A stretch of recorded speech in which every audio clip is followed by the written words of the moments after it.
Hello guys, master coaching YouTube channel में आपका स्वागत है। इस वीडियो में पढ़ने वाले क्लास 10 की इंग्लिश और क्लास 10 की इंग्लिश का मोस्ट इंपोर्टेंट सेंट्रल आइडिया है। और ये जो सेंट्रल आइडिया है ये है एनिमल्स पर। और सेंट्रल आइडिया का मतलब होता है केंद्रीय विचार। देखिए, पोयम होती है, उस पोयम पर एक सेंट्रल आइडिया लिखना होता है और सेंट्रल आइडिया का मतलब होता है केंद्रीय विचार। तो पोयम का जो मेन संदेश होता है वो सेंट्रल आइडिया के माध्यम से बताया जाता है।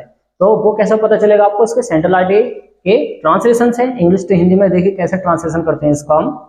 द पोएट, जो कवि हैं, वॉन्ट्स, वो चाहते हैं टू लिव अमंग, इसको अमंग बोला जाता है, एनिमल्स। तो ये कह रहे हैं द पोएट, जो कवि हैं, वॉन्ट्स, वो चाहते हैं टू लिव, रहना, अमंग एनिमल्स, जानवरों के बीच में। तो यहाँ पर बताया गया है जो कवि हैं वो चाहते हैं जानवरों के बीच में रहना। अब ये अमंग का केस क्या है?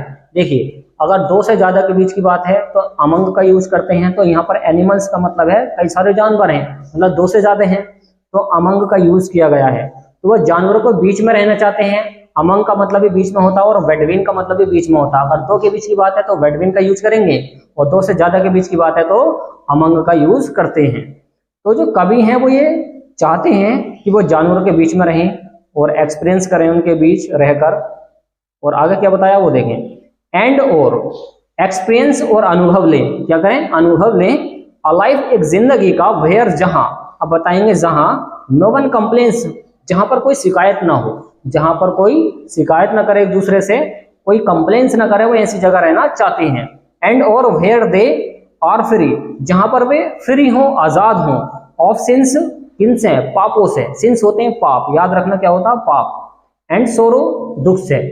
तो वो ऐसी जगह रहना चाहते हैं जहां पर वो आजाद हो, दुखों से, पापों से, इन सारी चीजों से वो आजाद हो। तो इस तरीके से इसका ट्रांसलेशन करते हैं। आगे समझे। द मोस्ट इंपोर्टेंट थीम, जो इसकी महत्वपूर्ण थीम है, इसके सेंट्रल आइडिया की जो महत्वपूर्ण थीम है ऑफ द पोयम, पोयम की, इज नॉट प्रेज, वो तारीफ करना नहीं है। प्रेज का मतलब याद रखना, इसका मतलब होता है तारीफ करना। हाउ गुड एनिमल्स, की जानवर कैसे अच्छे होते हैं। देखिए, इसमें साफ साफ बता दिया इन्होंने कि इस पोयम का मतलब ये नहीं है कि जानवर कैसे अच्छे होते हैं उनकी तारीफ नहीं करनी, बताई है। उन्होंने तुलना करी है कि इंसानों में और जानवरों में अंतर क्या है, इस पोयम के माध्यम से ही बताया है। क्या बताया है? आगे देखें। देखिए, the poem is not praise how good animals, और जो पोयम है वो ये नहीं बताती, क्या नहीं बताती, वो तारीफ नहीं करती है कि जानवर कैसे अच्छे होते हैं। और व्हाट टू कंपेयर, परंतु वो तुलना करते हैं ह्यूमंस, मानव की, ह्यूमंस, मानव की। तो मानव की तुलना करते हैं, किससे करते हैं? With them in order to highlight. देखिए, with them in order to, in order to का मतलब याद रखना, इसका मतलब होता है के संदर्भ में। तो इसके संदर्भ में वो तुलना करते हैं, हाइलाइट्स, और प्रकाश डालते हैं द फ्लॉज, प्रवाह के बारे में, ऑफ देयर नेचर, उनकी प्रकृति के।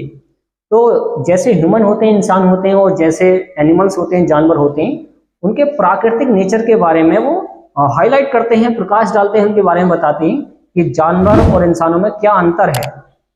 ओके, तो इस तरीके से आप इसका ट्रांसलेशन कर सकते हैं। बस आपको इसके मीनिंग याद होने चाहिए। जैसे पोइट का मतलब क्या होता है? कवि होता है। वॉन्ट्स का मतलब चाहना होता है। अमंग का मतलब के बीच में होता है। एनिमल्स होता है जानवर। एक्सपीरियंस होता अनुभव। वेयर होता जहां। कंप्लेंस होती है शिकायत। वेयर होता जहां, ये दोबारा आ चुका है। और फ्री आप जानते हैं। और सिंस अच्छा वर्ड है, इसका मतलब होता पाप। और सोरो होता दुख। क्या होता है? सोरो, दुख। और थीम का मतलब होता है, थीम मतलब जो मेन उद्देश्य इसका।